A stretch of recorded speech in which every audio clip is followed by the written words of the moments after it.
একটি ভিডিওর ব্যাকগ্রাউন্ডে যে মিউজিক বা ইনস্ট্রুমেন্ট ব্যবহার করা হয় সেটা এক ক্লিকেই রিমুভ করে শুধুমাত্র ভোকাল বা ভয়েসটা নেওয়া যায়, মৌখিক ভয়েসটা।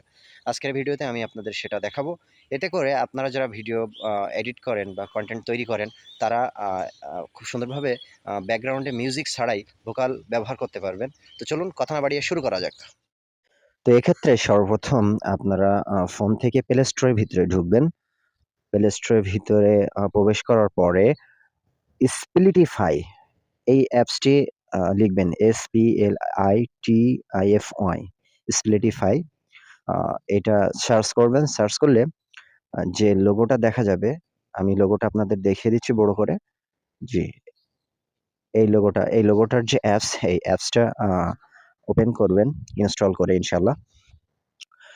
তো এটা ওপেন করার সাথে, সাথে যে ইন্টারফেস আসবে এখানে যে প্লাস চিহ্নটা পাবেন, এই প্লাস চিহ্ন আপনারা চাপ দেওয়ার পরে সরাসরি আপনাকে ফাইলে নিয়ে যাবে এবং এখান থেকে অডিও অথবা ভিডিও যেটায় আপনার ব্যাকগ্রাউন্ডের ইন্সট্রুমেন্ট আউট করতে চান সেটা সিলেক্ট করবেন। আমি ১ম টা ভিডিও সিলেক্ট করে দিলাম।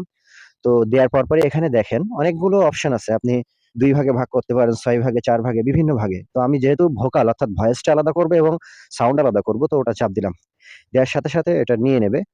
ইন্টারনেট যদি স্পিড থাকে দ্রুত নিয়ে নেবে। আর ইন্টারনেট যদি স্পিড কম থাকে সেক্ষেত্রে হয়তো একটু সময়ও লাগতে পারে।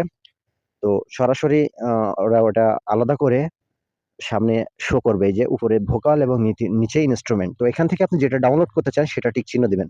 শুধু ভোকালটা নিবেন না শুধু ইন্সট্রুমেন্টাল নিবেন। তো ভোকালটা যদি নেন ভোকালটা চাপ দিয়ে তলায় যে এক্সপোর্ট অপশনটা দেখছেন, এক্সপোর্ট এ ক্লিক করার সাথে, সাথে এটা আপনার মোবাইলের গ্যালারিতে চলে যাবে। তো আপনি সেখান থেকে নিয়ে সুন্দরভাবে আপনি যে ভিডিওতে ব্যবহার করতে চান সেই ভিডিওটিতে ব্যবহার করতে পারবেন। কোনো সমস্যা ছাড়াই, কোনো অ্যাড ছাড়াই। আশা করি বুঝতে